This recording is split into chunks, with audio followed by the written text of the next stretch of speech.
Aujourd'hui, l'hôpital, il est à moins 1,6 milliard de déficit, le secteur hospitalier.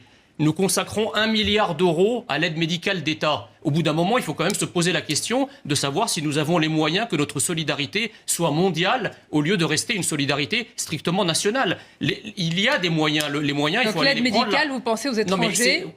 Non, pas aux étrangers, aux clandestins, aux étrangers illégaux qui ont le droit de se soigner selon toute la palette des soins, de manière totalement gratuite, à la condition qu'ils soient clandestins. Je vais faire réagir après tout le plateau. Sabrina Ali Ben Ali, quand vous entendez cette piste-là, par exemple? Alors, je vais la faire en deux temps. La première, la solution, il n'y a pas besoin... moi, je ne l'ai pas fait encore, du coup, mon serment d'Hippocrate, mais je vais être emmenée à le faire.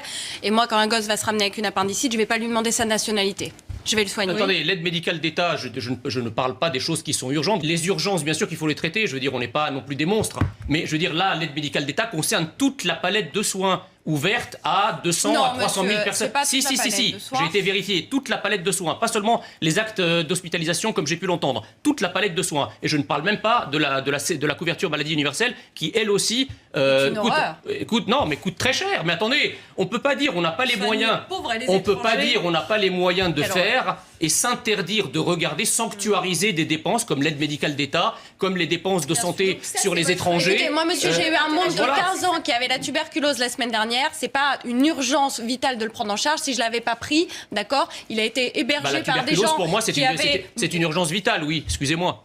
La tuberculose, on n'a pas fait les mêmes cours de médecine. Alors, c'est une urgence vitale. La tuberculose, vous pouvez en mourir. Je me trompe? Ah bah oui, mais... Voilà, donc c'est une urgence vitale. Mais il y a beaucoup de choses à un moment donné, donc vous pouvez mourir 3 mois après. Donc vous nous direz où est-ce qu'on place... De toute façon, attendez, la question, c'est pas de régler le problème de l'immigration à l'hôpital. C'est en amont qu'il faut s'y prendre. La question, c'est qu'il faut prendre l'argent là où il est et aller au moment oui, parce que 60 à 80 milliards. Si je ne l'avais pas fait, Sonia, personne ne l'aurait fait. Or, c'est une dépense qui n'a aucune raison d'être sanctuarisée, sacralisée. Pourquoi est-ce qu'on peut discuter de la réduction de toutes les dépenses? D'ailleurs, le Premier ministre l'a